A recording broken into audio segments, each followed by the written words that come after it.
Hi guys, Ram Ram. I hope કે તમે બધા મજામાં હશો અને હું પણ મજામાં છું. સ્વાગત છે તમારું મારી યુટ્યુબ ચેનલમાં. અમે લોકો જઈ રહ્યા છીએ ભોળાનાથના મંદિરે. જોકે ત્યાં શિવલિંગ છે, તો અમે બધાએ પાણી ચડાવી દીધું હતું, દર્શન કરી લીધા હતા. પછી ત્યાં જંગલ હતું, તો અમે લોકો લાગી ગયા હતા કીડિયારું પૂરવા. જોકે અમે સ્પેશિયલી કીડિયારું પૂરવા માટે જ ગયા હતા. ચૈતર મહિનો હોય એટલે બધા જાય જ. આજે તો ચૈતર મહિનો પતી ગયો છે ને મારો વ્લોગ આવે છે, ને અમારે પણ ગયા હતા બધા. તો અમે વિડીયો મારો લેટ આવે છે એમના માટે સોરી. પછી અમે લોકો ધીમે ધીમે આગળ વધ્યા.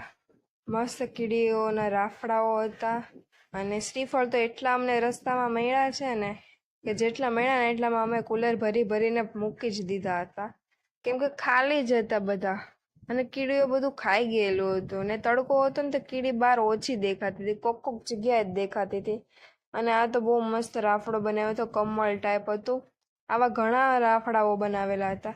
પછી અમે લોકો નીકળી ગયા બીજા મંદિરે. જોકે ત્યાં હતા એ લોકો બધા એમ કહેતા કે આનાથી થોડુંક આગળ એક મસ્ત મંદિર છે, ત્યાં છાંયડો બહુ મસ્ત છે ને નદી છે, તો મસ્ત પવન આવશે. તો અમે લોકો કોઈના સજેશનથી અમે લોકો ત્યાં પહોંચી ગયા હતા. તો ત્યાં પહોંચ્યા તરત જ વાંદરું દેખાણું, તો અમે બધા થોડાક ઓવર એક્સાઇટેડ થઈ ગયા એમનો જોવા. તો ત્યાં ઘણા બધા હતા. પછી અમે લોકોને ભૂખ લાગી હતી, તો અમે લોકોએ જમી લીધું અને બાજુમાં પવન હતો, તો મસ્ત ઠંડો ઠંડો પવન આવતો હતો.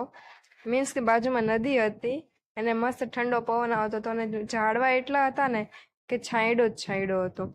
પછી અમે લોકોએ ત્યાં જમી લીધા, થોડીક વાર આરામ કર્યા. પછી અમે લોકો ત્યાંથી નીકળી ગયા હતા અને આવતા હતા તો રસ્તામાં યાદ આવ્યું કે વચ્ચે એક મંદિર આવે છે ઉનાઈમાનું, તો સાથે સાથે ત્યાં બી દર્શન કરતા આવીએ. તો લાસ્ટમાં અમે ત્યાં દર્શન કર્યા. પછી અમે લોકો ત્યાંથી નીકળી ગયા ઘર સાઈડ. મળીએ નેક્સ્ટ વિડીયોમાં. વિડીયો સારો લાગે તો લાઇક, શેર એન્ડ સબસ્ક્રાઈબ કરવાનું ભૂલતા નહીં.